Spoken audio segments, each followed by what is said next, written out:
when people see you, are they praying that you live long? Sana mahaba pang buhay niya.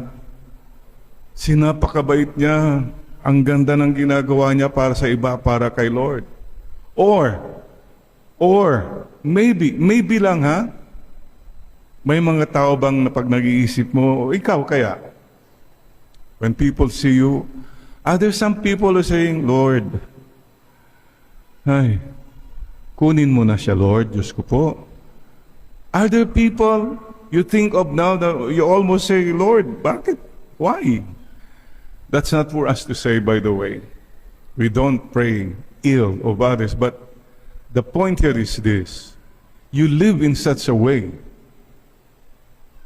that people will pray that you have a longer life because they have experienced